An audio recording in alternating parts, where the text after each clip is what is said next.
Good morning, everybody. We're going to talk today about estimating products and quotients of fractions. So when you have a mixed number or fraction, when you're multiplying them or dividing them, remember that's what product and quotient means. So the thing to remember about today is we're not going to do any of the actual multiplying and dividing process that we're going to do, which we will get to.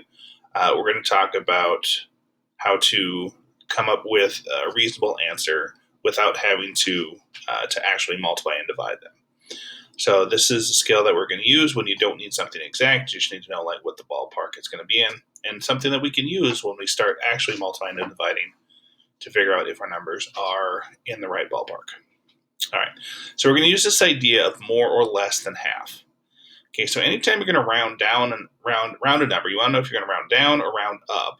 It's going to depend on if your fractional part is more or less than half. So here I have 5/12. Well, if I cut something into 12 pieces and I only have 5 of them, that's less than half, right? Half of 12 would be 6. So because I'm less than half, this number would round down. Okay. Now there's probably going to be a whole number attached to this. And maybe it's 4 and 5/12. That means it would round down to 4. If this was 7/9, 7 is more than half of 9. That's most of 9. So this is an example that would round up, right? So if it was, again, 4 and 7/9, it would round up to 5. Okay. 3/16, 3 is less than half of 16, so that would also round down. Okay.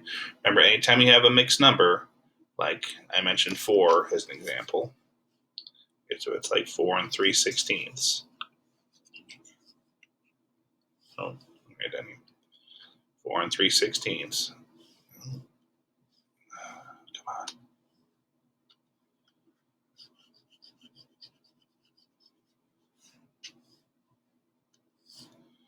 Okay, if I have 4 and 3/16, that is more than 4 but less than 5. Right? If you think about it in terms of pizzas, that means I have 4 whole pizzas and then 3/16, which is part of another one.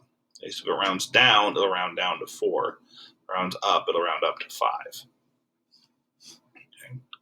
All right, so we're going to watch a quick video here that's going to review some of the stuff that we did before on estimating addition, subtraction, and also include some multiplication and division.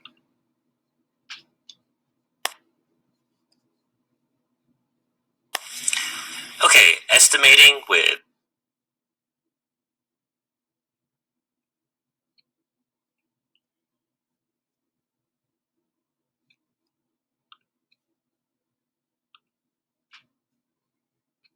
All right, so now that we're back, let's try a couple examples. So 8 and 2/5 times 1 and 3/4. So 8 and 2/5. 2/5 is less than a half. Right? Half of 5 would be 2 1/2. Right? If you only get 2 out of 5, the other person would get 3 out of 5, so they get more than you. So that would round down to 8. Okay. 1 and 3/4. 3 out of 4 is more than half, so this will round up to 2. 8 times 2 is 16. And there's our estimate. Okay. 4 and 7/10. 7/10 rounds up, so that goes to 5. 2/9 is less than half, so that rounds down to 8. 5 times 8 is 40. Okay, so that's all we need to do with ones like that. Remember, when we're dividing, we want to use compatible numbers. Okay, that means we need the numbers to be, the bigger number to be divisible by the smaller number. Okay, so a lot of times I like to start by rounding this one first. 2 and 1/6 is 2. Okay, we didn't have to worry about this with multiplying, but now that we're dividing, we do have to worry about divisibility. So I need to make sure this number is something I can divide by 2 so I can end up with a nice round number. Okay, so 7 and 1/3. Well, 1/3 is less than half. So technically this would round down to 7, but 7 is not divisible by 2.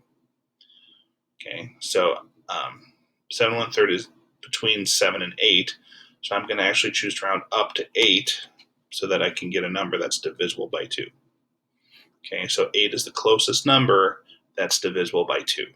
Okay, even though 7 is technically closer, we can't use that. We don't want to use that because we want a whole number, so we use 8 instead. 8 divided by 2 is 4. So that's a good estimate for this quotient. All right, for this one, the second one is already a whole number. That's nice. So I just want to make sure when I round this, I get something that's divisible by 5. So 14 and 1/2, it's between 14 and 15. 14 is not divisible by 5, but 15 is. So I do 15 divided by 5, which is 3. Okay, something to notice here. Let's say this was 13.5 instead of 14.5. Say I had the same problem. Well, 13 and 1/2 is between 13 and 14. But neither one of those is divisible by 5. Okay, so it's okay if I have to jump to an even bigger or smaller number to get something divisible by 5. The closest number that 5 goes into is going to be 15. Okay, so this would have the same estimate. All right, so another thing you're going to see on your homework, which is kind of a division problem in disguise, we're going to talk about here a little bit, and we're going to touch back on this when we do dividing of fractions. The idea is going to come up.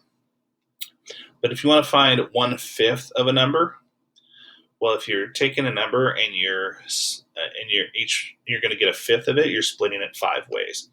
So what that means is you're going to take this number and divide it by 5. Again, we're estimating, so I'm going to look for the closest number that's divisible by 5. So the closest number to 23 that's divisible by 5 is 25. So 1/5 of 25 means 25 divided by 5, which is 5. Okay, so whatever the numerator is, that's what you're dividing by, right? If the dot number is only 1. Okay, same thing here. If it was 1/8, that means we're trying to divide this by 8. Again, it's an estimate, so I'm going to think about my multiples of 8, find one that's close to 30, which is easy if you have your times tables memorized. If you don't, you might have to think about this a little bit. If I count by 8s, we got 8, 16, 24, 32. 32 is as close as I'm going to get. That's about 32 divided by 8 is 4. Okay, so you're going to see some estimating questions like that on the homework as well. Good luck. Don't forget to ask questions if you got them.